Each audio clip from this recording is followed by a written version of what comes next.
Hola, ¿qué tal? Vamos a esperar unos minutitos a que termine de llegar la gente.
Todavía falta como la mitad del grupo.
Bueno, pues comencemos. Am,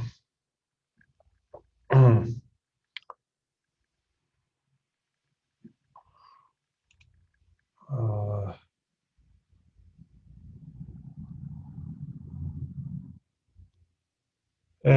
no, Stephanie, no dije nada importante, solo que íbamos a esperar unos minutos para que terminen de llegar los estudiantes. Y ahora vamos a comenzar. Bueno, em, déjenles comparto pantalla.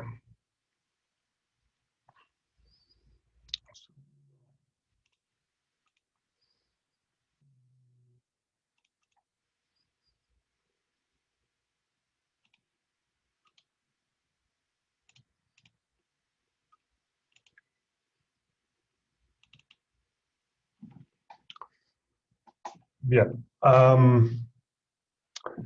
Entonces, el plan para hoy va a ser discutir un poco am, el proyecto filosófico general de Frege. Am, y después vamos a discutir un poco acerca de aspectos fundamentales de su semántica. En particular vamos a vamos a discutir la distinción entre argumento y función, que es la distinción más fundamental que hace Frege en su semántica. Y, y después vamos a comenzar a discutir la primera página de sobre sentido y referencia, que es lo que les pedí que leyeran. Bien. Entonces, bueno, Frege fue un filósofo sumamente importante, en particular para la tradición analítica. Para muchos, él es considerado el fundador de la filosofía analítica. Esto es cuestionable, pero sin duda él hizo mucho para avanzar este proyecto filosófico. Si no mal recuerdo, él nació en 1848, quiero decir, en Alemania. Él tuvo formación de matemático y filósofo. Y fue una de estas figuras trágicas en donde su trabajo no fue apreciado durante su vida. Hacia el final de su vida, filósofos importantes comenzaron a poner atención a su trabajo, pero fueron muy pocos. Sin duda el trabajo de Frege no fue reconocido ampliamente durante su vida. De hecho, le costaba mucho trabajo conseguir trabajos académicos. Nunca tuvo un buen trabajo académico como profesor universitario. Siempre estuvo en posiciones que no correspondían a la profundidad de sus ideas. Y bueno, ahora sobra decir que es, por lo menos dentro de la tradición analítica, uno de los filósofos más estudiados. Se han escrito un sinnúmero de tesis de doctorado, maestría, licenciatura acerca de él. Se han publicado libros, artículos, muchos. Bien, entonces vamos a discutir brevemente su proyecto filosófico global, simplemente para que se den una idea de el ángulo desde el cual él aproximaba los problemas en filosofía de lenguaje. Entonces, no sería una exageración decir que las matemáticas en los tiempos de Frege carecían de fundamento. Es decir, para comenzar, no había métodos de prueba establecidos. Los matemáticos no tenían un método de prueba que sea completamente riguroso. Como que si uno observa las pruebas matemáticas de la época, había varios pasos en la prueba que no eran claros, o que no era precisamente claro en qué se basaban esos pasos en la prueba. También habían desacuerdos. Y por cierto, el primer punto para Frege era increíblemente problemático, porque no era inusual que gente trabajando en matemáticas, gente perfectamente competente, llegara a resultados opuestos. Y no era claro cuál era el problema en las pruebas. Y eso era producto o consecuencia de la falta de métodos de prueba como establecidos.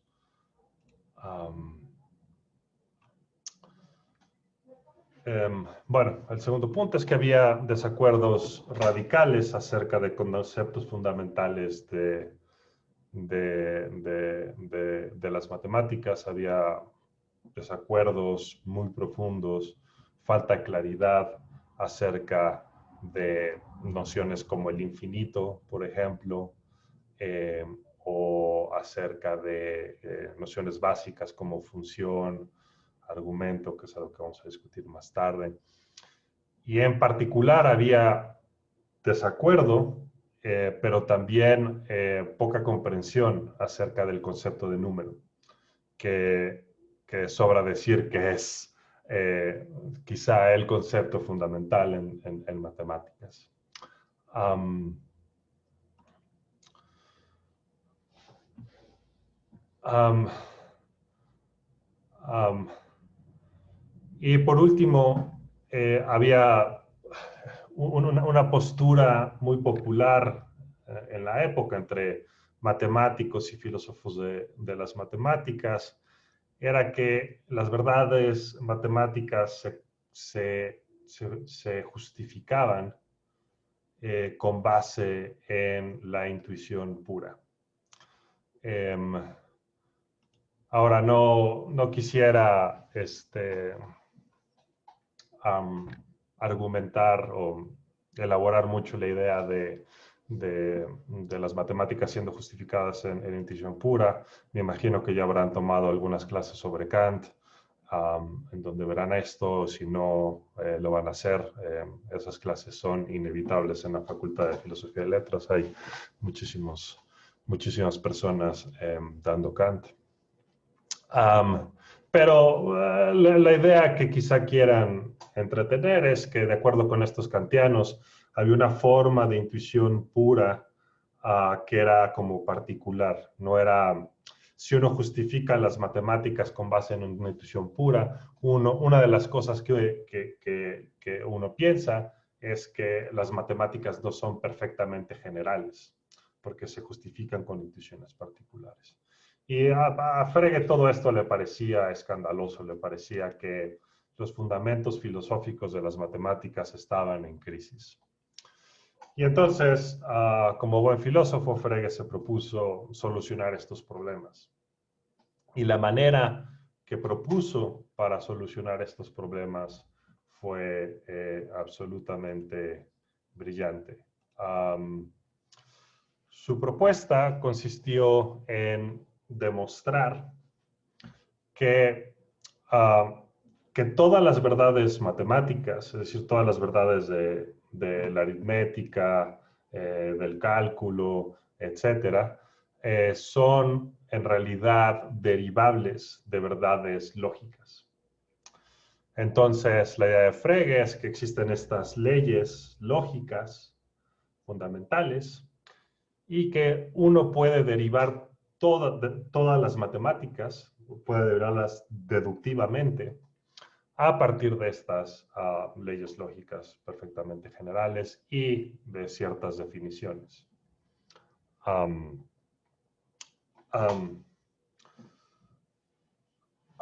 Entonces, básicamente el proyecto fregiano, el proyecto principal de Frege, consistió en reducir las matemáticas a la lógica, mostrar que las matemáticas no son en realidad más que lógica.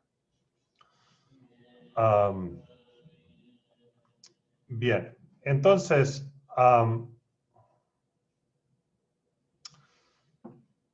la idea es la siguiente. Si uno logra demostrar que las matemáticas son reducibles a la lógica, uno habrá solucionado todos estos problemas que listo acá.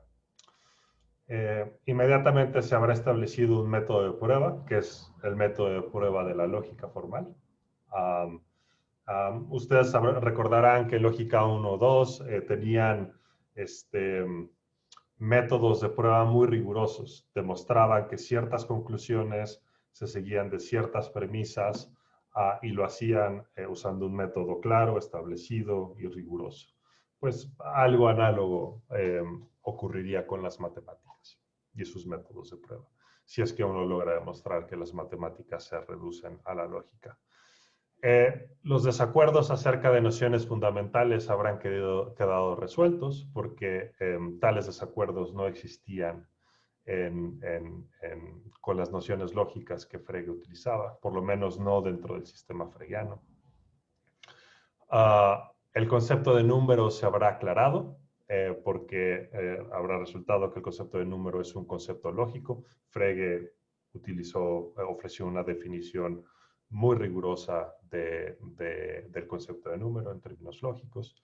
Y por último, el proyecto kantiano, por lo menos esta parte del proyecto kantiano, en donde se intenta justificar los juicios matemáticos con base en intuiciones puras, habrá quedado refutado, porque si el proyecto de Frege habría tenido éxito, él habría demostrado que las matemáticas son perfectamente generales, ya que se siguen directamente de la lógica, y que por tanto la justificación de ellas se sigue únicamente de leyes lógicas perfectamente generales y que no hace falta apelar en ninguna prueba matemática a la intuición pura. Bien. ¿Alguna pregunta hasta ahora? Todo esto es muy general, no pretendo que tengan una comprensión así muy exacta de nada de lo que he dicho, simplemente quiero darles una visión así muy panorámica de cuáles serán los intereses de Frege. ¿No? ¿Todo bien? Bueno, bien. El primer obstáculo que encontró Frege para llevar a cabo su proyecto fue el lenguaje lógico que existía en sus tiempos. La lógica formal en tiempos de Frege, antes de que Frege hiciera sus innovaciones, básicamente era la lógica aristotélica. Es una versión un poquito más sofisticada, pero no mucho más sofisticada. Recordarán que la lógica aristotélica básicamente se centra en estas formas argumentativas, los silogismos aristotélicos. Y aquí un ejemplo de un silogismo aristotélico. Todo A es B, C es A, por lo tanto C es B. ¿No? Recordarán que hay distintos silogismos aristotélicos, este es uno de ellos. Entonces, claro, si el proyecto de uno es reducir las matemáticas a la lógica, y este es el lenguaje lógico con el que uno cuenta, uno inmediatamente se va a ver en serias dificultades, porque basta con que recuerden sus clases de cálculo de la prepa para darse cuenta que las matemáticas no son formalizables con un lenguaje lógico así de sencillo. Hace falta un lenguaje lógico mucho más rico para poder expresar todas las verdades matemáticas en este lenguaje. Muy pocas verdades matemáticas se pueden expresar en un lenguaje tan básico.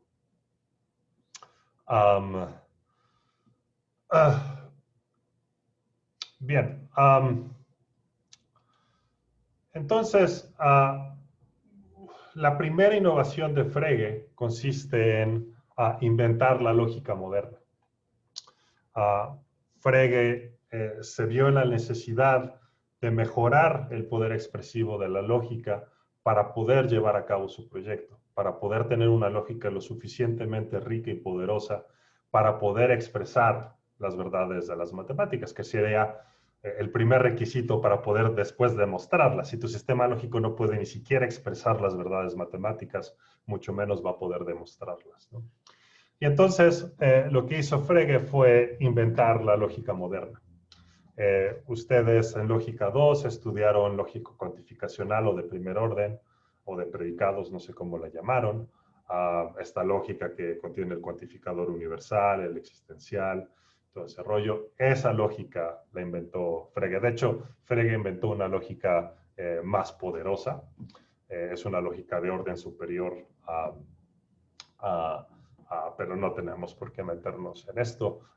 La lógica que Frege inventó contiene a la lógica que estudiaron en el segundo semestre de la carrera. De hecho, déjenme ver si puedo.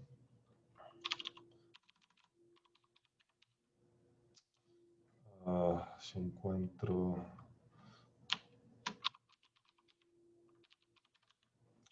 Sí. Claro, la notación que Frege utilizó originalmente es muy distinta a la que ustedes estudiaron en Lógica 2. Era mucho más torpe. Um,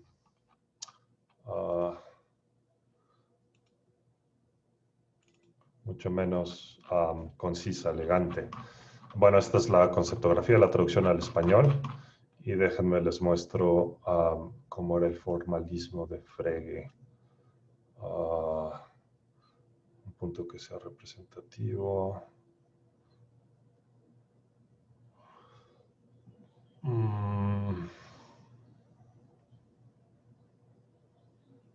Bueno, aquí ya se pueden dar una idea de por dónde iba. Entonces, Frege necesitó desarrollar un lenguaje lógico así de rico para poder expresar todas las verdades de las matemáticas. Este es un bicho muy, muy enredado. Lo que quieren saber es, por ejemplo, que estas líneas son los condicionales. Entonces, lo que esta parte dice es, si G de A, entonces F de A, donde G de A es el antecedente y F de A es el consecuente. Y este sería el antecedente de todo. Entonces, todo lo que esto dice es, si H de A, entonces G de A, entonces F de A. Frege representaba los cuantificadores universales de esta manera. Entonces, esto sería lo equivalente a para toda X, F de X. Y las negaciones las representaba con una línea. Déjenme encuentro una negación por aquí.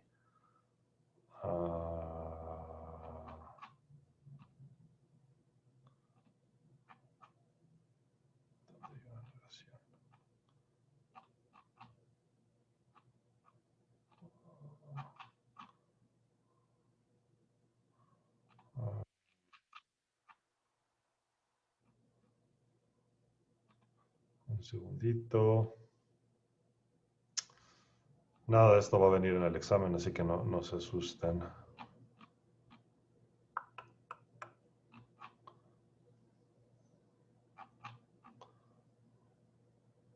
Qué horror, ¿cómo no puede haber una negación en todo esto?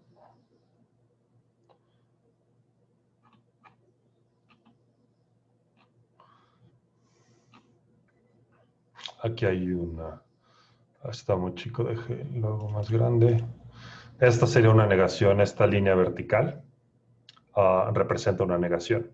Entonces esto diría, nada más esta parte, diría, si no es el caso que H de, creo que esto es gamma, entonces G de gamma. Entonces un condicional, esto sería un condicional con un antecedente negado. Y en realidad esto es todo lo que uno necesita para capturar la lógica de predicados que estudiaron en el segundo semestre, porque recordarán que si uno tiene el cuantificador universal y la negación, uno puede expresar el cuantificador existencial. El cuantificador existencial es equivalente a no, todo, no. En fin, son detalles. Bien. Te regreso a la guía.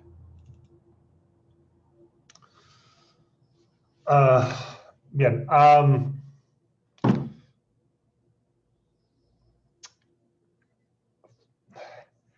El proyecto de Frege de reducir las matemáticas a la lógica oficialmente fracasó. Por lo menos en algún sentido fracasó, en algún otro no. Es debatible si fracasó o no.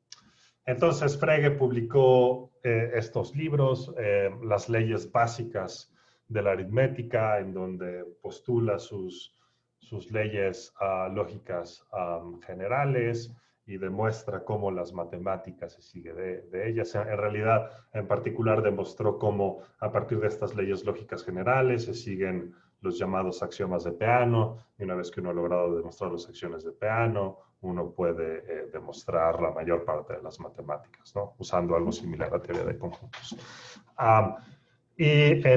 creo que fue en 1903 o 1905, ahora no recuerdo bien, Bertrand Russell estudió los libros de Frege y encontró que el sistema de Frege que presenta en esos libros es inconsistente.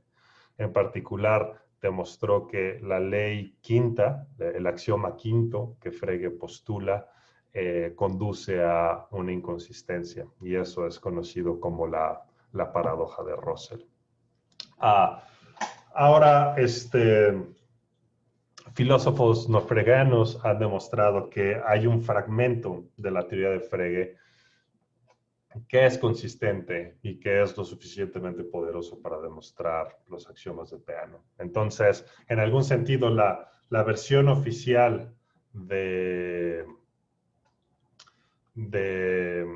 la teoría de Frege, del sistema fregiano, es inconsistente, pero resulta que hay un subconjunto del sistema fregiano que es consistente, o que por lo menos parece que lo es, y que no, y que es lo suficientemente rico para llevar a cabo el proyecto fregiano. Pero esa discusión sigue. Bien. Vamos a comenzar con las bases de la semántica fregiana. Aquí es donde el semestre comienza propiamente dicho. La clase pasada les comenté que en esta clase voy a requerir que entiendan cosas con mucha precisión y claridad. Y ahora se van a dar cuenta de lo que quiero decir. Voy a introducir algunas distinciones, algunas nociones, las voy a definir con claridad y precisión, y voy a requerir que ustedes tengan ese nivel de entendimiento. Entonces pongan mucha atención. Voy de paso a paso, voy despacito, pero van a haber varias cosas que tienen que entender bien con exactitud. Si algo no les queda claro, por favor no duden en hacérmelo saber. Bueno, entonces fue la conceptografía en el libro que les mostré hace unos minutos, en donde Frege por primera vez pone sobre la mesa la lógica contemporánea, la lógica moderna, donde la inventa, o él diría que la descubrió, que esta lógica tiene una realidad independiente de nuestras mentes y que lo único que le hizo es descubrirla como sea.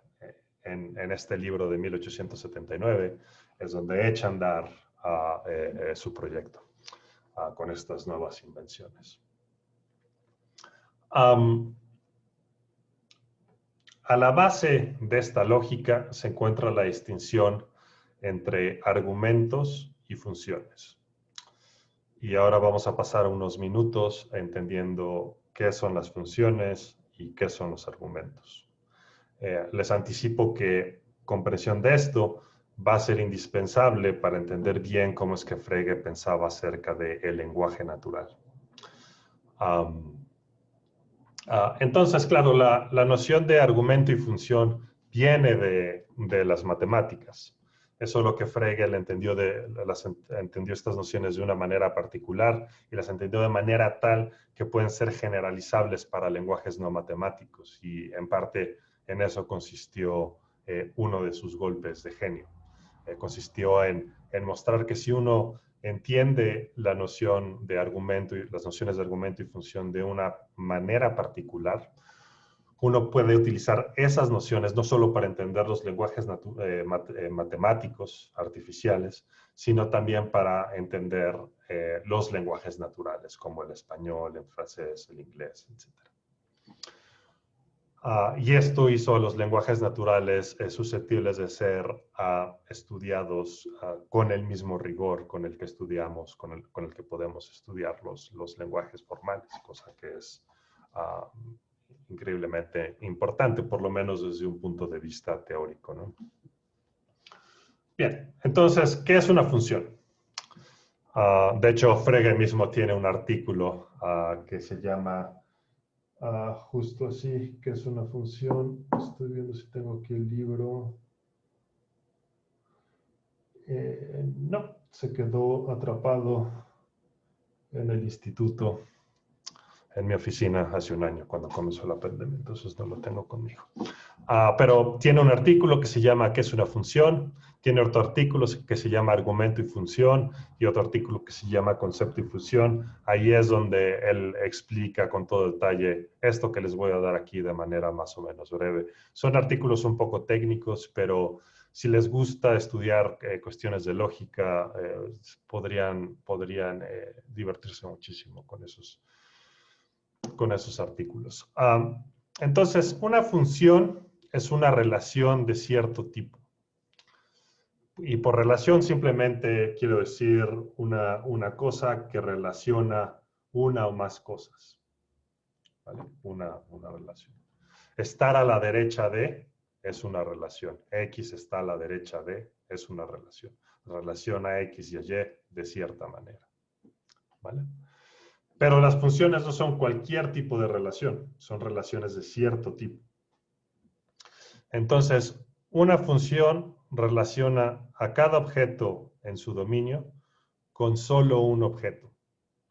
Es decir, una función va a ser una relación que tiene un dominio, es decir, un conjunto de objetos que va a relacionar. Y lo que hace es, para cada objeto en este dominio, va a relacionar a ese objeto con solo un objeto y no más. ¿Vale? Entonces, si tenemos una relación que toma un objeto y relaciona ese objeto con dos o más objetos, lo que tenemos en las manos no es una función, porque una función solo puede tomar un objeto y relacionar a ese objeto con solo uno y no más de uno. Entonces, déjenles doy un ejemplo como muy típico y básico de lo que es una función. Piensen en la función de sucesor en aritmética básica. Entonces, esta es una función tal que toma un número y lo relaciona con otro. Lo relaciona con su sucesor inmediato. Entonces, la función de sucesor toma el número 1 y lo relaciona con el número 2, porque el número 2 es su sucesor. Y solo con el número 2. La función de sucesor no toma el número 1 y lo relaciona también con el número 3, porque el 3 no es sucesor de 2. Solo el 3 no es sucesor de 1. Solo el número 2 es sucesor del número 1. Solo el número 3 es sucesor del 2. Solo el número 4 es sucesor del 3. Solo el número 5 es sucesor del 4. Entonces, lo que hace esta función, que represento aquí con la letra S, es tomar un número, en este caso el número 1, y lo relaciona con otro número, y solo con un otro número, en este caso el número 2. La función de sucesor toma el número 2 y lo relaciona con solo un número, el 3, porque solo el 3 es sucesor del 2. La función de sucesor toma el número 3 y lo relaciona con solo un número, el número 4, porque solo el 4 es sucesor del 3, etc. ¿Vale? Entonces, hay muchas funciones en lenguajes formales. Este es el ejemplo más simple. Pero noten cómo también tiene sentido hablar de funciones en lenguajes naturales, como en español. He aquí un ejemplo. Ser amiga de X. Perdón, este sería un ejemplo de una relación que no es una función.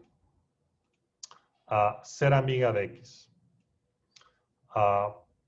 ¿Alguien podría explicarme por qué este es un ejemplo de una relación que no es una función?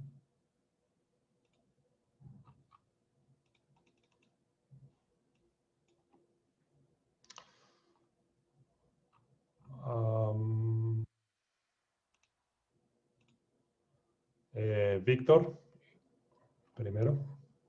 Porque no le corresponde uno y solo un argumento, sino hay tantos argumentos posibles según, por ejemplo, se ha usado en un cierto contexto. Pero así, sucintamente, es que no le corresponde uno y un solo argumento. Tienes la idea correcta, pero creo que estás usando la terminología de manera un poco incorrecta, por lo menos la terminología como lo usamos generalmente en este tipo de discusiones. Aquí el argumento de la función, por ejemplo, sería 1 y el valor de la función sería el número 2. El argumento aquí sería 2 y el valor sería 3. Aquí el argumento sería 3 y el valor 4. Entonces creo que lo que quieres decir es que le corresponden más de 2 valores, dado un argumento. Bien.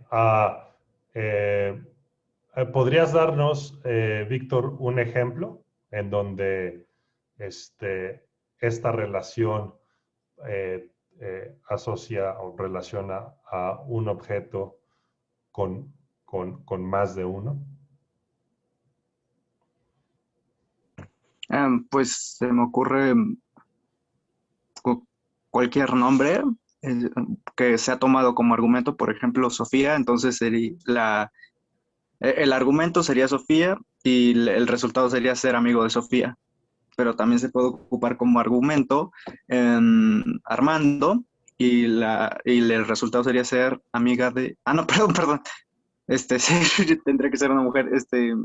Mm, eh, Jazmín, ser amiga de Jazmín. Entonces ahí tienes otro resultado para otro argumento. Pero lo que queremos es un caso en donde, dado un argumento, Ah, dado un ya, ya. valor de X, esta cosa nos pueda relacionar a ese argumento con más de una cosa. Ok, perdón, ya, estaba pensando mal, sí, sí. O sea, tenemos un solo argumento que, por ejemplo, sea Sofía, pero Sofía puede tener más de un solo amigo que está relacionado con ella. Perdón, se me Exactamente, estaba yendo la idea. la onda. Sí. Bien, bien, la última versión de lo que dijiste es correcto. Entonces, representemos a la función ser amiga de X como f.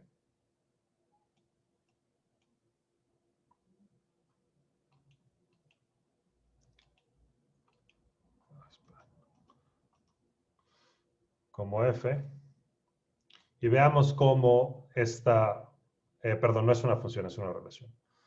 De hecho, mejor no la representemos como f porque podría ser confuso.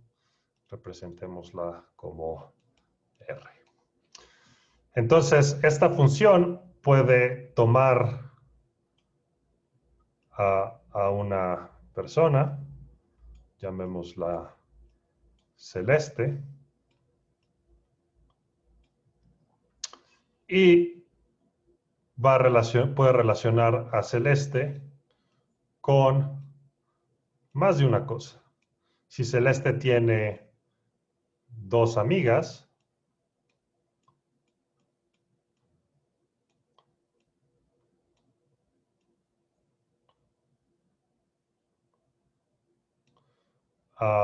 la relación va a relacionar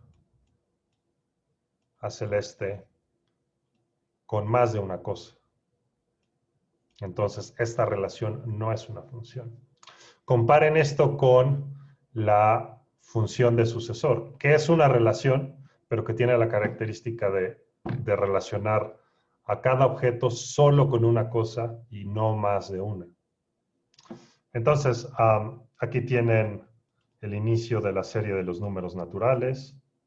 1, 2, 3, 4, 5, etcétera. Y es infinita, ¿no? Entonces, como saben, el número 2 es el sucesor del número 1. El número 3 es el sucesor del número 2. Pero noten que el número 3 no es sucesor del número 1, es solo sucesor del número 2. El número 4 es el sucesor del 3 y el 5 del 4.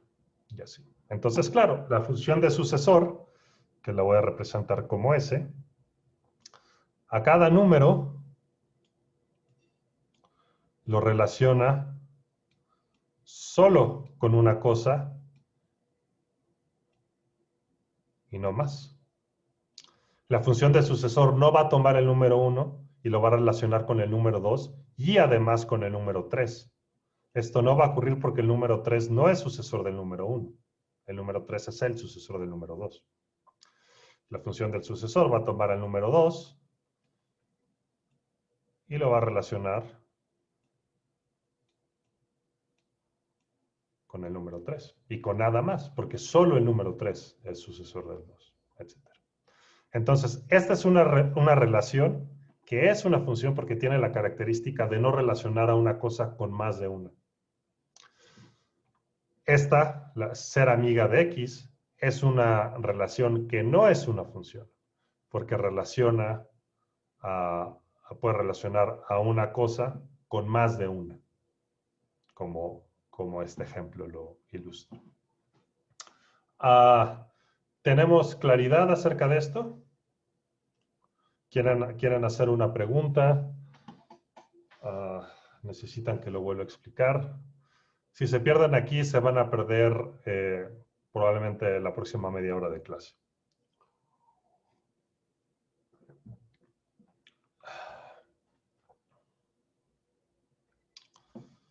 Bueno, yo tengo una duda. Ay, perdón, olvidé hacer la mano. Levantar la mano, Stephanie. Bien, haz tu pregunta, solo recuérdalo la próxima vez. Sí, mi pregunta era ¿por qué no es una función lo de ser amiga de X? Bien. Les voy a mandar esta guía más adelante. Cuando la estudies, pon particular atención a esto. De hecho, lo voy a subrayar de una vez. Una función relaciona a cada objeto en su dominio con solo un objeto y no más. Entonces,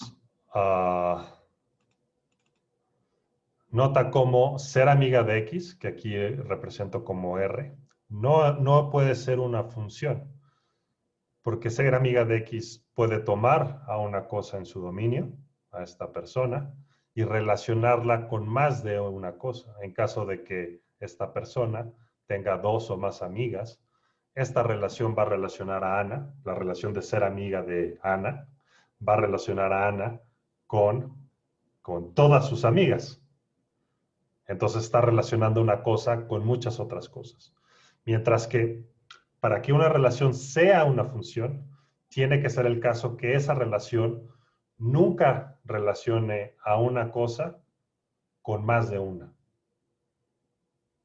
A cada cosa solo la va a relacionar con una otra y nada más. ¿Esto ayudó, Stephanie? Sí, ya me ayudó, gracias. Valeria. Sí, entonces, para que sí se pudiera contar como función, se tendría que especificar que X equivale a solo una persona o, bueno, una amiga para que fuera una relación de uno a uno. Es un poquito más complicado que eso, porque una restricción es que si una relación es una función, no podría de ninguna forma relacionar a un objeto de esta manera en particular con más de un objeto. Entonces, imagina que alguien se propone equivocadamente mostrar que ser amiga de X podría ser una función. Entonces, lo que hace es buscar a todas las personas del mundo que tienen amistades y matar a la mayoría, de tal forma que para cada persona, a esa persona solo le queda una amistad en el mundo. Entonces diría, ya ves, la relación de ser amiga de es una función, porque ahora a cada individuo lo relaciona solo con una cosa, porque el resto de los amigos ya están muertos y no existen.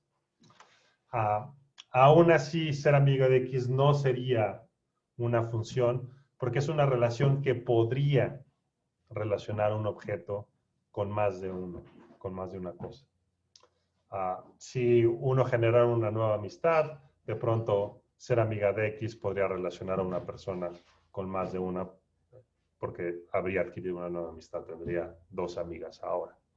Mientras que la función de sucesor, no importa qué hagas, nunca va a ser el caso que la función de sucesor tome una cosa y la relacione con más de una, porque es parte de la naturaleza de los números que cada número solo tiene un sucesor. ¿Vale? ¿Esto ayudó? Sí, Valeria? gracias. Bien. Perfecto. ¿Alguna otra pregunta? ¿No? Arturo.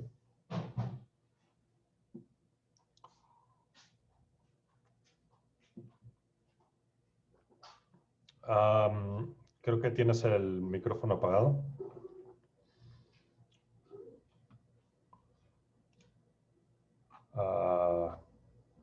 Creo que, ok, ya bajaste la mano. Bien, entonces no hay pregunta de Arturo. Bueno, regresemos a la guía. Bien, ahora, entonces ya discutimos lo que es una función, ahora vamos a discutir lo que es un argumento. Ya hablé un poquito de argumentos, pero ahora los vamos a,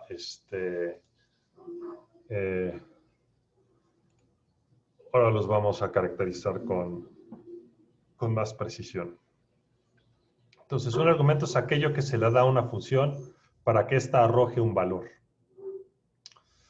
Entonces, en el caso de el sucesor de 1 es igual a 2, decimos que S de X es la expresión que denota la función de sucesor. El numeral 1 denota el argumento y el numeral, el numeral 2 denota el valor de la función dado ese argumento. ¿Vale? Entonces, pueden pensar a las funciones como maquinitas, tales que si le alimentas una cosa, la maquinita te escupe otra cosa. ¿Vale? Pueden pensar,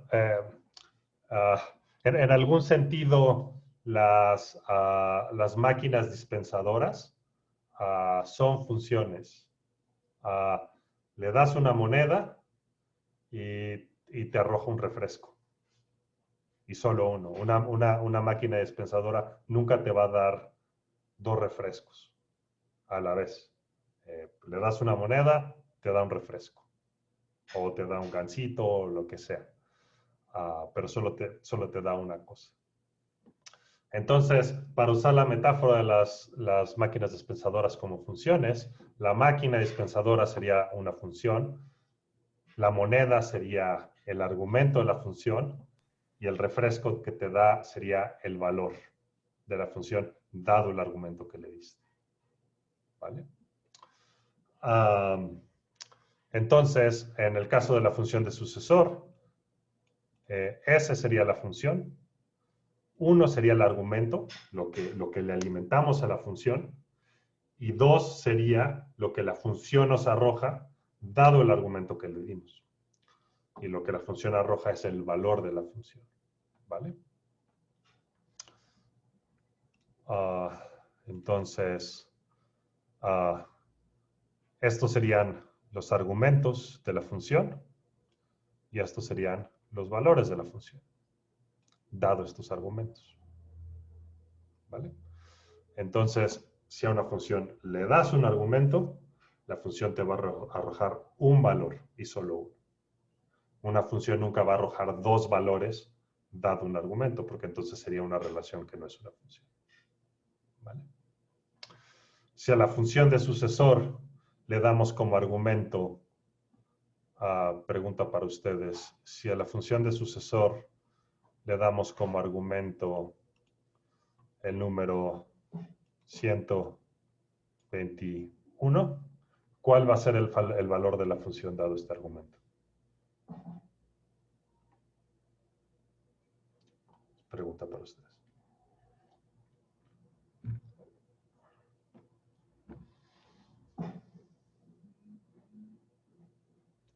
Saúl. 122. 122, porque el número 122 es el sucesor del número 121. Entonces, si a la función del sucesor le damos como argumento el número 121, arroja como valor el número 122 y ningún otro, porque solo el número 122 es el sucesor del número 121. Bien. Ahora, hay funciones de más de un argumento.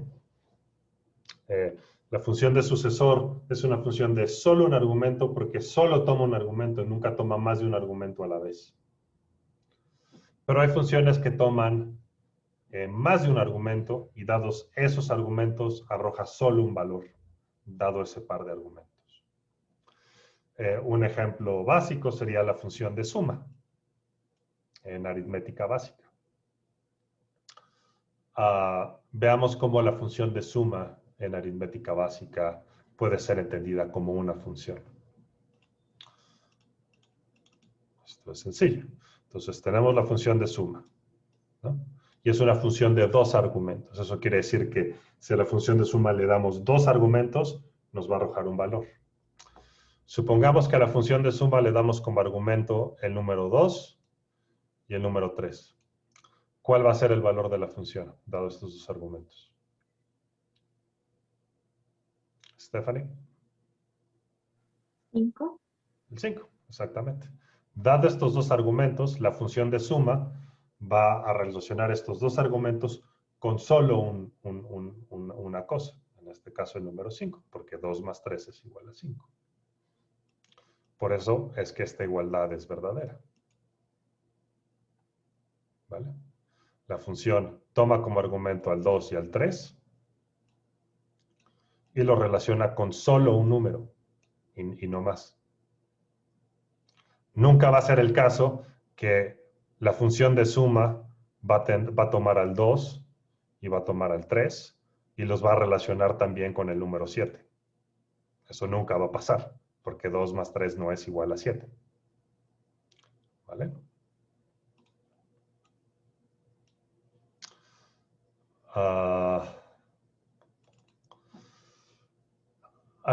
En lenguaje natural hay funciones de dos argumentos. También. Ser madre biológica de X y Y.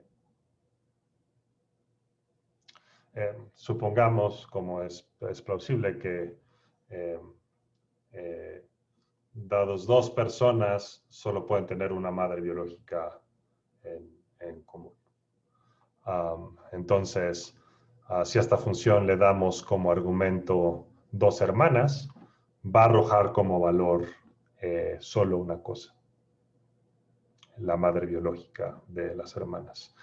Y si le damos como argumentos dos individuos que no son hermanas ni hermanos, la función no arroja nada, porque no hay madre biológica de ambas. ¿Vale?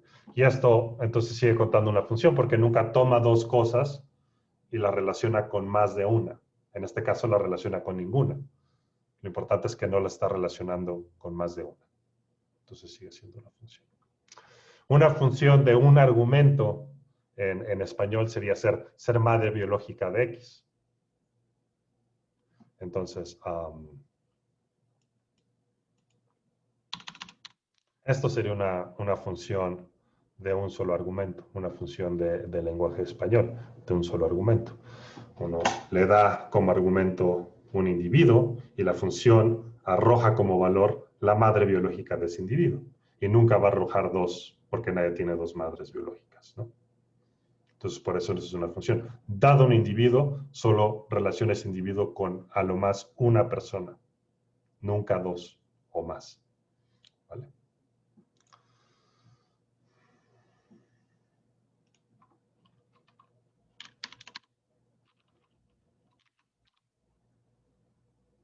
¿Estamos claros hasta ahora? Porque ahora vamos a discutir algo que presupone que entendieron la distinción entre argumento y función suficientemente bien. Entonces, si sienten que hay algo que no entendieron del todo bien, sería un buen momento para preguntarlo porque lo que viene va a presuponer esto acerca de lo cual llevamos hablando ya como 30 minutos. ¿No? Bueno, se me olvidó decirles una cosa. Creo que para propósitos didácticos no tiene sentido tener 2 horas de clase de corrido. Entonces, lo que vamos a hacer todas las sesiones es tener un descanso de 10 minutos a la mitad. ¿Vale? Simplemente para que se refresquen, para que tomen agua, un café, lo que sea, y puedan tener más lucidez. Entonces vamos a tomar un descanso justo ahora y nos vemos en 10 minutos. Yo voy a dejar el Zoom prendido activo, entonces los recomiendo que no se salgan, pero si se salen puedan regresar más tarde. Bien, entonces nos vemos en 10 minutos. Piensen si tienen alguna pregunta acerca de argumentos y funciones.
Vamos a reanudar.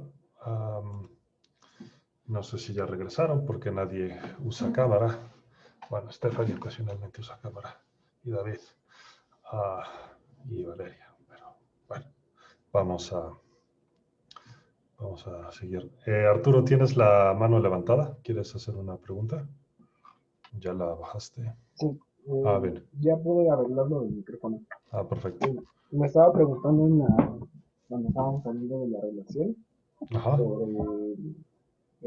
sobre si es necesario hacer la acotación de que siempre se va a referir en ese argumento al conjunto de los números naturales, porque si se consideran los números racionales, Ajá. se podría decir que también las asociaciones, por ejemplo, de 1, el 1.5 y el 2, ¿no?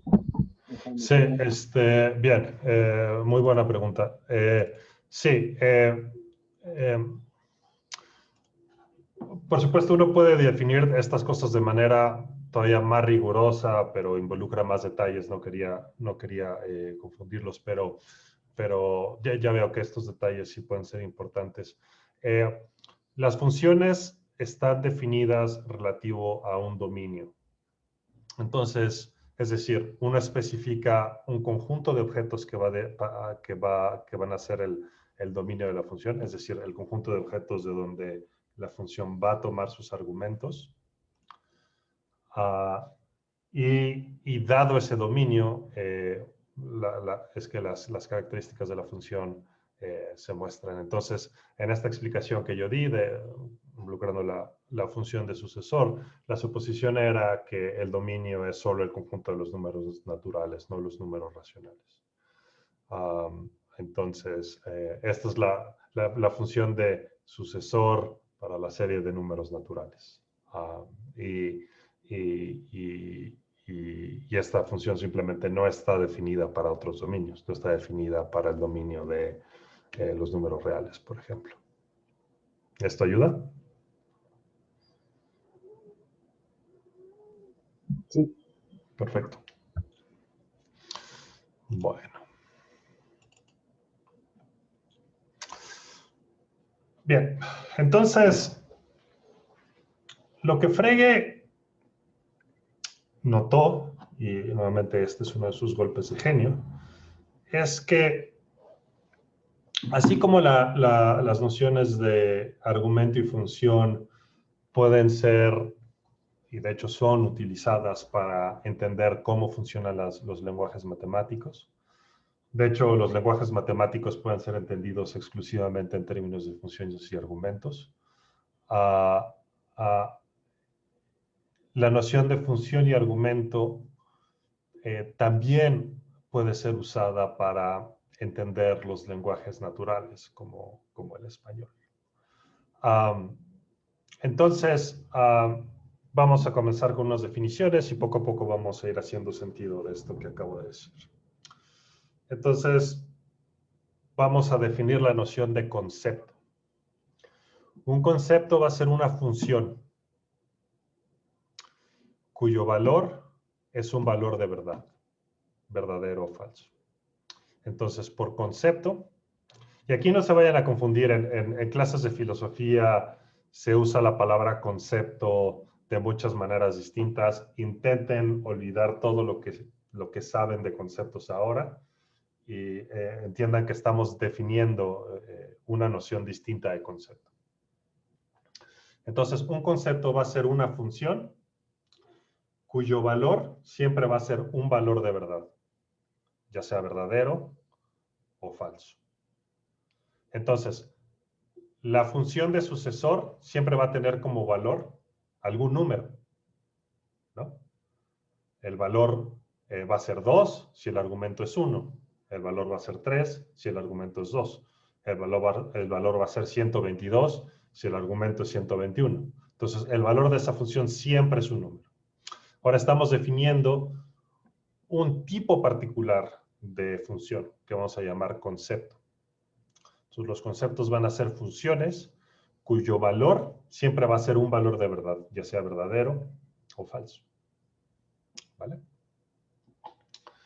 Entonces, he aquí ejemplos de conceptos, de cosas en el lenguaje natural que uno podría entender como refiriendo a conceptos, como siendo palabras para expresar conceptos. X es una gatita. X es ajedrecista. X es filósofa. ¿No? ¿Por qué es que estos pueden ser entendidos como conceptos, como palabras que expresan conceptos? Bueno, si a la función X es gatita le ponemos como argumento a Nina, que es mi gatita, la función arroja verdadero. ¿No? ¿Por qué? Porque Nina es una gatita. Si a la función es gatita le damos como argumento a Drogo, uno de los dragones de Daenerys Targaryen, la función arroja falso. ¿Por qué? Porque Drogo no es una gatita, es un dragón. Si a la función X es ajedrecista le damos como argumento a Judith Polgar, la función arroja verdadero porque Judith Polgar es una ajedrecista. Si a la misma función le ponemos como argumento Bob Dylan, la función arroja falso. ¿Por qué? Porque Bob Dylan no es ajedrecista, es músico. Si a la función X es filósofa le damos como argumento a Maite Escurdia, la función arroja verdadero porque Maite Escurdia es filósofa. Si a la función es filósofa le damos como argumento a Chabela Vargas, la función arroja falso porque Chabela Vargas no es filósofa. Por supuesto, esto es debatible, ¿no? Creo que quizá tenía sus momentos filosóficos sin duda, pero bueno, no era filósofa profesional. ¿Vale? Entonces podemos entender al concepto de ser gato como una función. Es una cosa que si le da un argumento, el concepto te arroja verdadero o falso, dependiendo si el argumento es un gato o no, o ajedrecista o no, o filósofa. ¿Vale? Entonces, y noten cómo estos conceptos son funciones y no son relaciones. Nunca va a ocurrir que la función es gatita arroja verdadero y falso. Es decir, nunca va a ocurrir que, dado un argumento, relacione ese argumento con más de una cosa, con verdadero y con falso. Siempre es o verdadero o falso, dependiendo de si el argumento es gatita o no. ¿Vale? Por eso es que son funciones, no solo relaciones. Son relaciones porque relacionan objetos con valores de verdad, pero además son funciones porque, dado un objeto, nunca relacionan ese objeto con más de un valor de verdad, solo con uno. Entonces, uno puede entender a la función es gatita como una cosa, una función que relaciona a todos los objetos que son gatitos, que son gatitas, con la verdad, y a todas las cosas que no son gatitas con la falsedad. Que tiene mucho sentido como caracterización de lo que es un concepto. Y de igual manera, la función es ajedrecista, es una función que relaciona a todas las cosas que son ajedrecistas con la verdad, porque si le damos una de ellas como argumento, la función arroja verdad, y relaciona a todas las cosas que no son ajedrecistas con la falsedad, porque si le damos una de esas cosas a la función como argumento, la función de ser ajedrecista arrojaría falso, porque esa cosa no es ajedrecista. ¿Vale? ¿Esto es claro? ¿Sí? ¿Alguna pregunta? Stephanie. Sí, mi pregunta es, por ejemplo, bueno, ¿aplica para cualquier tiempo? O sea, no solamente presente. Bien, muy buena pregunta. Esto es una simplificación.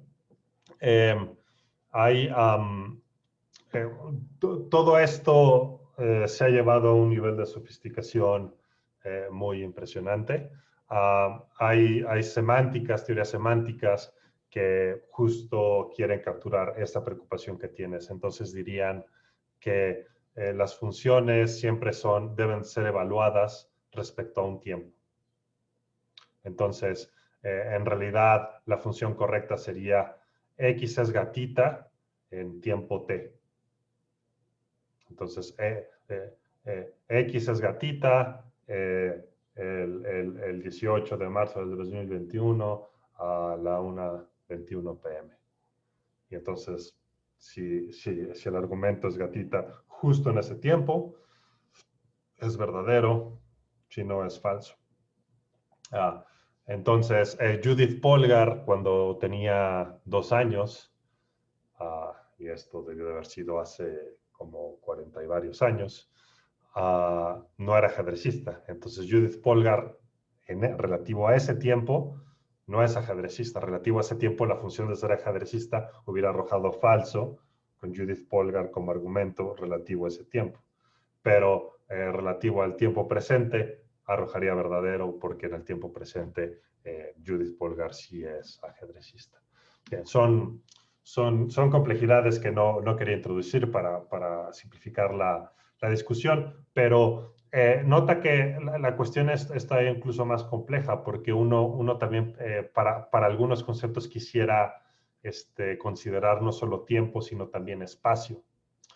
Y en semánticas modales, no solo se quiere considerar tiempo y espacio, sino además mundos posibles, que ya es un tema mucho más complicado, que tiene que ver con nociones de necesidad y posibilidad, etcétera. Pero simplemente lo digo para que notes cómo es que estas ideas pueden ser llevadas a un nivel de complejidad más alto. También, por ejemplo, ciertos adjetivos pueden ser entendidos también como funciones y deben de ser relativizadas a estándares de precisión. Por ejemplo, el predicado es alto. Una persona puede ser alta relativo a un estándar de precisión bajo, digamos alto para ser futbolista. Los futbolistas no suelen ser muy altos, pero la misma persona podría no ser alta relativo a un estándar más elevado. Puede no ser alta para ser basquetbolista, ¿no? Entonces, ser alto podría ser entendido como una función que se debe relativizar a estándares, ¿vale? Entonces yo sería alto relativo al estándar de futbolistas, pero no al de basquetbolistas. En fin. Bien. Así como en aritmética hay funciones de más de un argumento, como la suma, que toma 2 números y arroja un valor, y solo uno. En lenguaje natural, podemos pensar acerca de conceptos de más de un argumento. Por ejemplo, X es amiga de Y. Sería un concepto de más de un argumento. ¿Alguien podría explicarme por qué es un concepto de más de un argumento? Porque es de más de un argumento, es claro, ¿no? Porque toma 2 argumentos, X y Y. Pero alguien explíqueme por qué es un concepto. Entendido como lo entendemos. Armando. Pues porque para determinar que X sea amiga de Y se le asigna un valor de verdad dependiendo de si se corresponden, ¿no? O sea, si X es de hecho amiga de Y, pues es verdadero. Y si X es cualquier objeto que no es amiga de Y, pues se le corresponde un falso. Exactamente. Entonces, tenemos la función X es amiga de Y. Si le damos como argumento 2 cosas que son amigas, la función arroja verdadero. Si le damos como argumento dos personas que no son amigas, la función arroja falso. Y ya está. Bien, entonces, un concepto de 2 argumentos. Es un concepto porque es una función que arroja como valor un valor de verdad, que sea verdadero o falso, y ninguna otra cosa.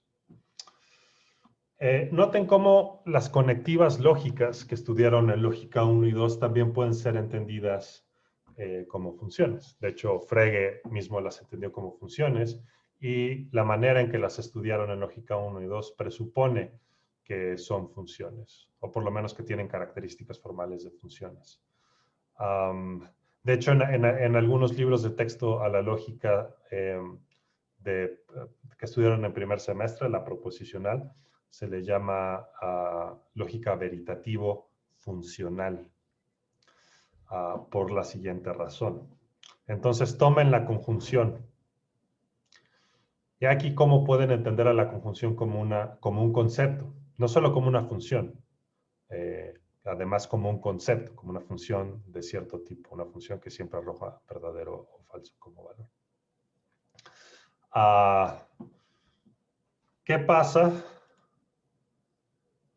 Pregunta para ustedes. Si a la conjunción le dan como argumento una proposición o una oración, dos proposiciones, perdón, o oraciones, que son verdaderas. ¿Cuál es el resultado?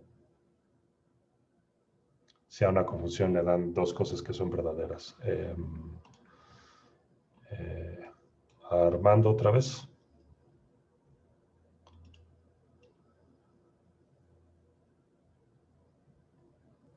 Perdón, se me olvidó bajar la mano, pero pues la respuesta sería verdadera. Exacto, ¿no?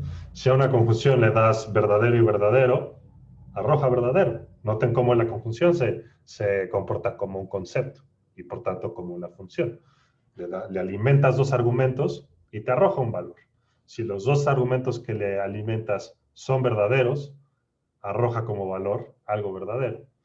¿Qué pasa si a la función, al concepto de conjunción, le das como argumento uno verdadero y otro falso? Arroja falso. Si le das dos falsos, arroja falsos. Entonces es una función de los argumentos. Y además es un concepto porque el valor siempre es un valor de verdad. Entonces, las conectivas lógicas pueden entenderlas como funciones que toman valores de verdad como argumentos y arrojan como valores, también valores de verdad. Nuevamente, si a la conjunción le das como argumento verdadero y verdadero, arroja verdadero. Es una función. Si le das verdadero y falso, arroja falso. Falso y verdadero, falso. Falso y falso, falso. Funciona como una función. Y no solo como una función, además como un concepto. Porque siempre arroja como valor valores de verdad. La disyunción es igual. Si le das como argumento algo que es falso y verdadero, bueno, esta es la disyunción. Déjenme ponerla más chiquita.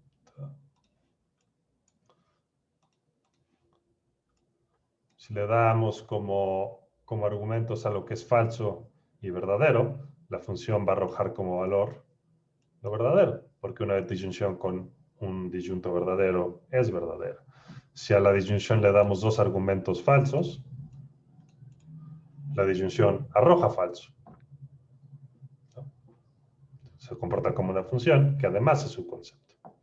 La negación también puede ser entendida como un concepto, como una función que siempre arroja como valor un valor de verdad. Es solo que la negación sería un concepto, una función de solo un argumento. Si a la negación le damos como argumento algo que es falso, pues va a arrojar verdadero.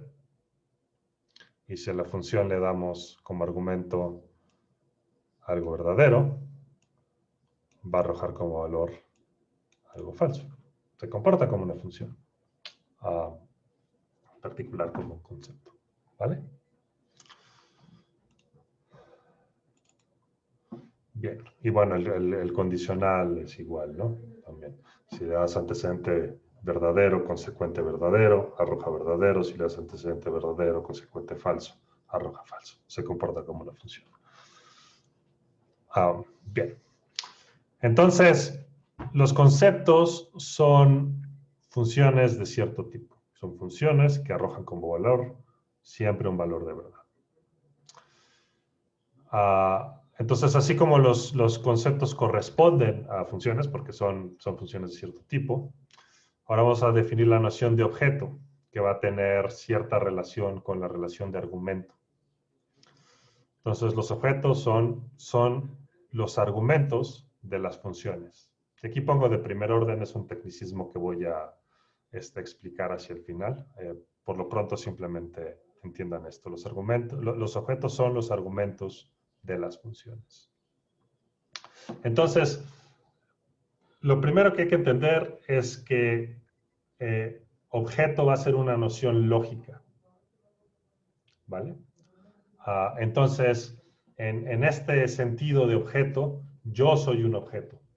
¿Por qué? Porque yo puedo ser argumento de ciertas funciones y de ciertos conceptos. Por ejemplo, yo puedo ser argumento de la función X es filósofo, que esa función además es un concepto. ¿Por qué? Porque si me ponen a mí como argumento, la función arroja un valor de verdad. Yo puedo ser argumento de funciones y de conceptos. Por eso es que soy un argumento. Cualquier cosa que pueda ser argumento de una función o de un concepto es un objeto en este sentido lógico. ¿Vale? Entonces, mi teléfono es un objeto. ¿Por qué? Porque puede ser el argumento de muchas funciones. Consideren la función X es negro. Si le damos esta cosa como argumento, la función arroja verdadero. Entonces, esto puede ser el argumento de una función y por ello es que decimos que es un objeto. ¿Vale? Bien. Entonces, Frege entendió que esta manera de entender al lenguaje en términos de expresiones que son expresiones para funciones y expresiones que son expresiones para argumentos, es tan fructífero que se puede extender también al lenguaje natural. Ahorita les he dado a entender cómo, ¿no? Los predicados se entienden como funciones de cierto tipo, que son conceptos. Los nombres pueden ser entendidos como nombres de argumentos. Y eso lo llevó a pensar que probablemente la realidad debería estar compuesta de estos elementos. Todo en la realidad son o bien argumentos, objetos, o funciones. ¿Vale? Entonces, las propiedades que forman parte de nuestro mundo pueden ser entendidas como funciones y las cosas concretas como objetos, porque son los argumentos de esas funciones. Entonces, estas consideraciones acerca del lenguaje llevaron a Frege a pensar que nuestra realidad, la estructura lógica del mundo debería ser entendido en términos de objetos y funciones. Y en particular objetos y conceptos. Claro, uno podría tener una clase entera sobre estas consideraciones metafísicas. Este no es un curso de metafísica, es de filosofía del lenguaje, por eso simplemente apunto así rápido hacia las ideas, pero sobra decir que uno podría pasar muchísimo tiempo reflexionando acerca de esto, ¿no? No es el enfoque. Entonces, con estos elementos en la mano, podemos elaborar sobre la idea de que el lenguaje natural puede ser entendido en términos de nombres de argumento y nombres de funciones. Entonces, noten cómo los nombres propios del lenguaje natural son nombres de argumentos.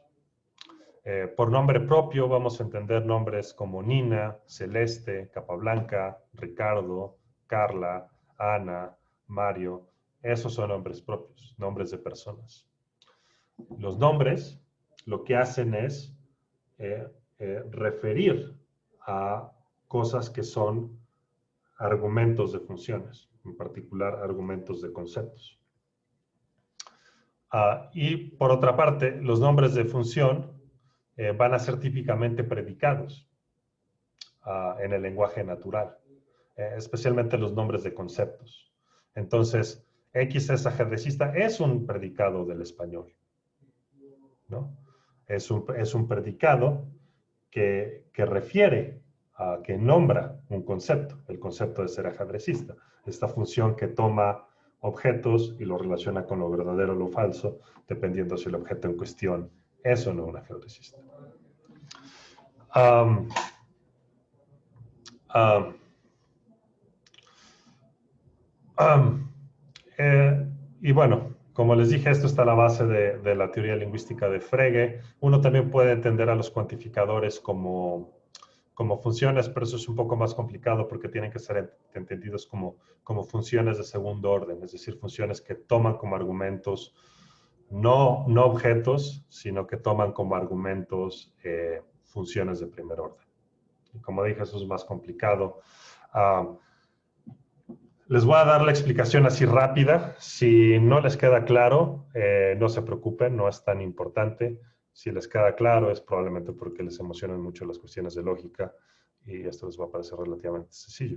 Pero puede empezar acerca del cuantificador universal como una función que toma como argumento una función de primer orden, donde f representa una función de primer orden, en particular un concepto. Entonces f podría ser x es ajedrecista.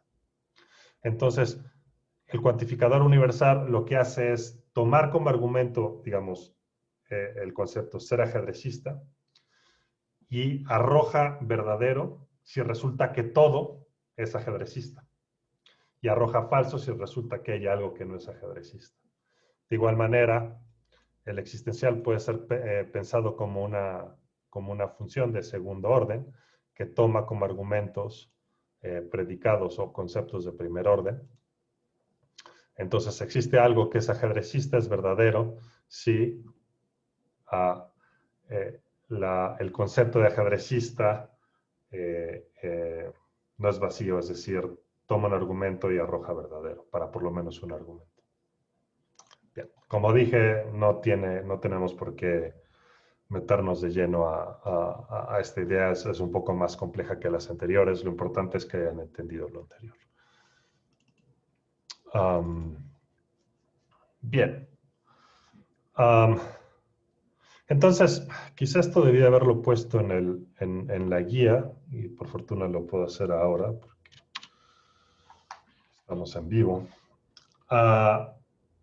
Noten cómo podemos entender a las oraciones del lenguaje natural en términos de nombres de argumento y nombres de función. Entonces, consideren la oración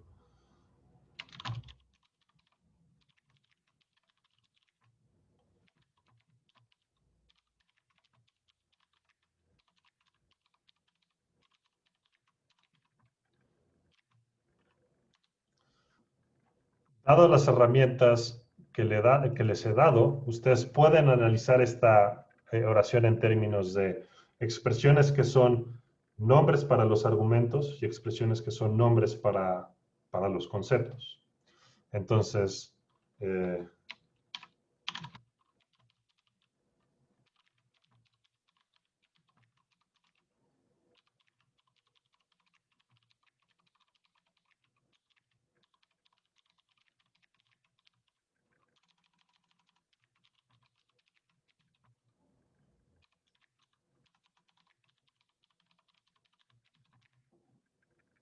¿vale? Tenemos una oración, está compuesta de nombres para argumentos y nombres para funciones o conceptos. Recuerden que todo concepto es una función.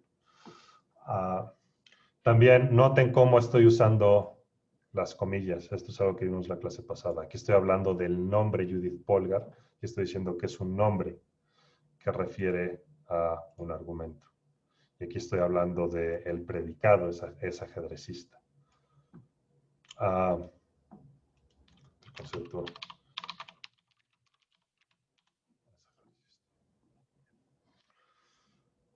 Bien. Bien, esto es lo que quería discutir acerca de los elementos básicos de la semántica fregiana. Y ahora, si no tienen más preguntas acerca de esto, quisiera comenzar con la discusión de la primera página sobre sentido y referencia, que es lo que comenzaron a leer para esta clase. Entonces, les pregunto, ¿tienen alguna pregunta acerca de argumentos, funciones, conceptos, objetos? ¿Sienten que entienden más o menos bien?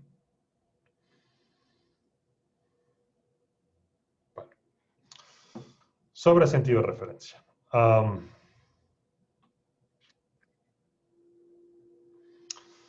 Vamos a comenzar leyendo el primer párrafo de sobre sentido de referencia, que para muchos es quizá el párrafo más importante de la filosofía del lenguaje, por lo menos de la filosofía del lenguaje analítica.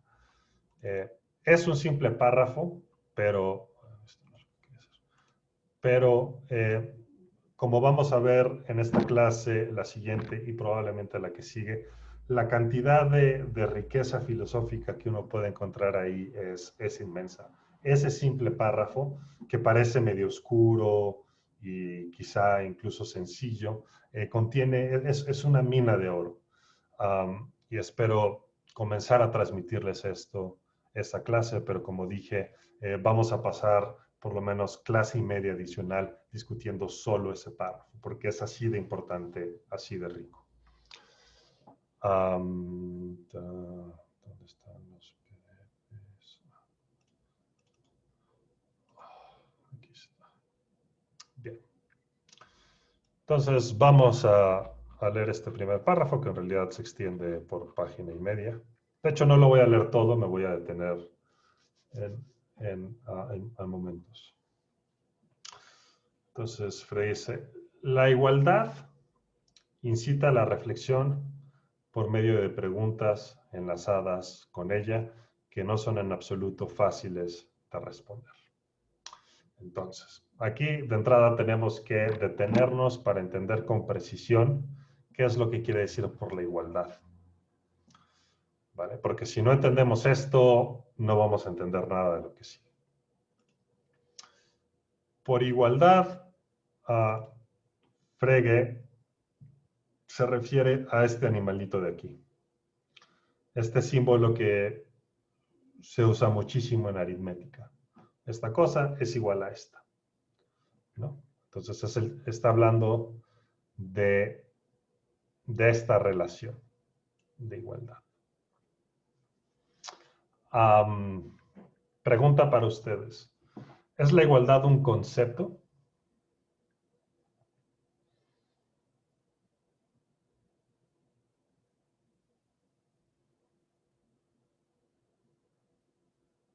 Sin duda es una relación, ¿no? Dice, esta cosa es igual a esta otra, relaciona a cosas de cierta forma. La pregunta que estoy haciendo es primero si en realidad si es una función, y si es una función, les estoy preguntando si además es un concepto. Víctor. Sí, sí lo es. Es una función porque es una función de dos argumentos que te da un resultado, pero además es un concepto porque te puede dar un valor de verdad dependiendo de los argumentos que estés utilizando. Sí. No solo te puede, sino que siempre te da un valor de verdad. Ah, sí, dependiendo sí, exactamente. de los argumentos, ¿no? Entonces, noten cómo podemos pensar aquí en la igualdad como un concepto, ¿no?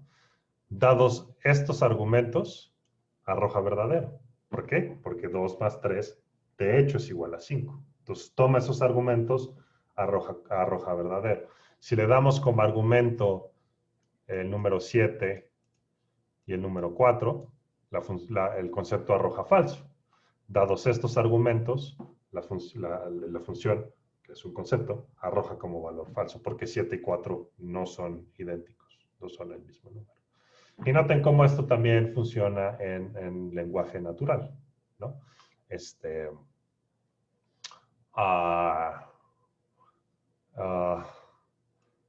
AMLO es idéntico a Peña. Es falso, ¿no? Dado estos dos argumentos, el concepto arroja falso, porque AMLO no es idéntico, no es la misma persona que Peña. Yo qué sé, Superman es idéntico a Clark Kent. Arroja verdadero. ¿Por qué? Porque Superman es la misma cosa que Clark Kent. Es una y la misma persona o superhéroe, lo que fuera. ¿Vale? Entonces, cuando Frege habla de igualdad, está pensando acerca de este animalito. Aquello a lo cual refiere el símbolo de igualdad, ¿no? El concepto denotado, referido por el símbolo de igualdad. ¿Vale?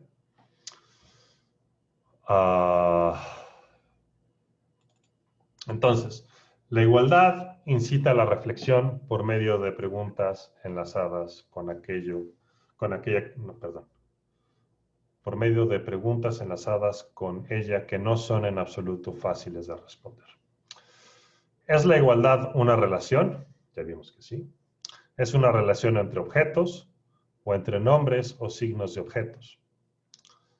Esto último es lo que pensé, es lo que supuse en mi conceptografía, en el libro este que les mostré. Las razones que parecen hablar a favor de ello son las siguientes. A es igual a A y es igual a B son, obviamente, proposiciones de distinto valor cognoscitivo. Ahora voy a explicar esto. A es igual a A, vale a priori, y, de acuerdo con Kant, ha de llamarse analítica. Mientras que proposiciones de la forma A es igual a B contienen muy a menudo ampliaciones muy valiosas de nuestro conocimiento y no pueden ser siempre establecidas a priori. Entonces, aquí en esta parte hay tres cosas importantes, o por lo menos tres.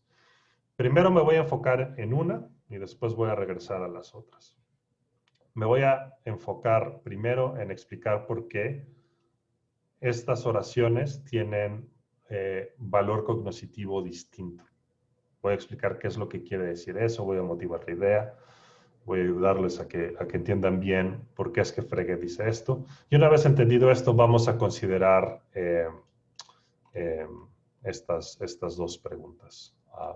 ¿Es la igualdad de una relación entre objetos o entre nombres de objetos? Ahorita la pregunta puede parecer oscura, pero poco a poco vamos a ir entendiendo por qué pregunta esto. Entonces vamos a la guía. Este parece ser un fenómeno lingüístico. Oraciones de la forma A es igual a A no son informativas. No proporcionan información nueva y valiosa acerca del mundo. Sabemos que son verdaderas a priori, es decir, independientemente de cualquier experiencia, y no nos enseña nada nuevo acerca del mundo. Si yo les digo Andrés Manuel López Obrador es idéntico al Andrés Manuel López Obrador, eso es algo que ya sabían. No les estoy diciendo nada nuevo acerca del mundo. Eso es algo que ustedes pueden inferir a priori. ¿Por qué? Porque cualquier cosa es idéntica a sí misma, ¿no? Ricardo es idéntico a Ricardo, 2 es idéntico a 2, 3 es idéntico a 3. Nada de esto les enseña nada nuevo. Es trivial, no es informativo. ¿Vale? Entonces, Capablanca es idéntico a Capablanca. Es algo que ya sabían. Maite Escurdia es idéntica a Maite Escurdia. Es algo que ya sabían. Si les digo eso, no les estoy diciendo nada nuevo. Jalisco es idéntico a Jalisco. Ya lo sabían. Es trivial, no es informativo. No proporciona información nueva acerca del mundo. Si ustedes me preguntan, Ricardo, dime algo que yo no sepa. Y les digo, Jalisco es idéntico a Jalisco. No los estoy ayudando en nada. ¿Vale? Es algo que ya saben. Noten que de pronto estas oraciones de identidad pueden ser usadas para comunicar algo distinto, ¿no? Para denotar ideas interesantes. Pero eso no quiere decir que estas oraciones en sí mismas sean informativas. Por ejemplo, tengo amigos, a mí no me interesa mucho los deportes en general, pero tengo amigos que de pronto hablan de fútbol. Y no, que tal, no, pero solo ganaron 1-0 y un amigo responde, un gol es un gol. Bueno, sí, eso es trivial, no es informativo, pero en ese contexto se utiliza para comunicar otra cosa. Pero eso no hace que un gol es un gol sea algo informativo, simplemente se está utilizando como una herramienta para decir otra cosa. Estrictamente, estas identidades son triviales, no son informativas, se saben inmediatamente a priori. Bien. Por otra parte, y aquí es donde las cosas se comienzan a poner interesantes, oraciones de la forma A es igual a B sí son informativas, en caso de que sean verdaderas. Usualmente cuando aprendemos que son verdaderas, aprendemos algo nuevo acerca del mundo. Entonces, probablemente todos aquí han escuchado hablar de Bob Dylan, es este músico famoso estadounidense, ganó un premio Nobel hace unos años. Bueno, pues Bob Dylan es un nombre artístico. Su nombre de pila con el que nació es Robert Zimmerman. Es algo que no sabían ustedes. Ahora, imaginen el siguiente escenario, en donde queda claro que al aprender que esto es verdadero, ustedes habrían aprendido algo sustantivo acerca del mundo. Entonces, ustedes saben de Bob Dylan, músico famoso, lo ven en la tele, escuchan sus canciones, muy bien. Imaginen que tienen este vecino, que nunca han visto así directamente, solo han visto señales de él, lo han visto hacia distancia, y saben, porque han visto ahí su buzón, que su nombre es Robert Zimmerman. Ustedes piensan que Bob Dylan y Robert Zimmerman son personas distintas, ¿no? No tienen suficiente información para darse cuenta que de hecho su vecino es el gran músico famoso. Ustedes piensan que Bob Dylan y Robert Zimmerman son personas distintas, ¿de acuerdo? Y ahora imaginen que alguien llega y les dice, oye, Bob Dylan es Robert Zimmerman. Al aprender que esta oración es verdadera, ustedes inmediatamente aprenden algo sustantivo acerca del mundo. Antes pensaban que vivían en un mundo en donde hay dos personas distintas, una es Bob Dylan y otro es Zimmerman. Al aprender que esta oración es verdadera, corrigen su concepción del mundo y ahora piensan que viven en un mundo en donde una y la misma persona es Bob Dylan y Robert Zimmerman. ¿Vale? Han aprendido información sustantiva acerca del mundo. El ejemplo clásico de Frege es éspero, es fósforo. Entonces, en la antigüedad, la gente veía un cuerpo celeste en la mañana. Pensaban que era una estrella, pero en realidad ahora sabemos que es un planeta. Y lo llamaban éspero. Y después en la noche veían un cuerpo celeste y lo llamaron fósforo. Y en la antigüedad, no teniendo telescopios lo suficientemente buenos ni conocimientos de astronomía, pensaban que eran dos planetas distintos, dos cuerpos celestes distintos. Entonces, de acuerdo con su concepción de la astronomía, había estos dos cuerpos celestes inmensos girando alrededor de la Tierra. En realidad no sé qué pensaban que eran esos cuerpos celestes, pero pensaban que eran dos distintos. Y en algún momento alguien hizo un descubrimiento astrológico importante, astronómico importante, haciendo observaciones con telescopios y así jugando con matemáticas y todo eso, y se dio cuenta que no, que en realidad esa concepción era equivocada, que en realidad es uno y el mismo planeta el que ven en la mañana y en la noche. Es decir, esta persona descubrió que éspero es fósforo. Entonces, aquí queda claro cómo oraciones de identidad de este tipo pueden ser súper informativas, pueden proporcionar información sustantiva y valiosa acerca del mundo. También verdades matemáticas pueden tomar esta forma y pueden ser sustantivas. Cuando uno está aprendiendo aritmética elemental, es muy informativo saber que 7 más 2 es igual a 12. No es trivial como saber que 5 es idéntico a 5. Eso es algo que uno inmediatamente aprende, uno inmediatamente sabe. O sea, aprender que 5 más 7 es igual a 12 proporciona información importante acerca de matemáticas. Y muchos teoremas matemáticos súper importantes toman la forma de enunciados de identidad que son increíblemente difíciles de resolver como verdaderos.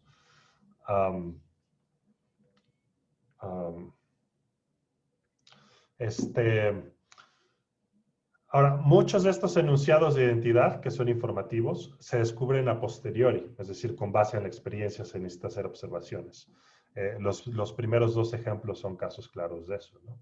Para descubrir que Bob Dylan es Robert Zimmerman, uno tiene que hacer observaciones, darse cuenta que el artista es idéntico al vecino, no es algo que uno pueda deducir simplemente con base en la razón, completamente a priori.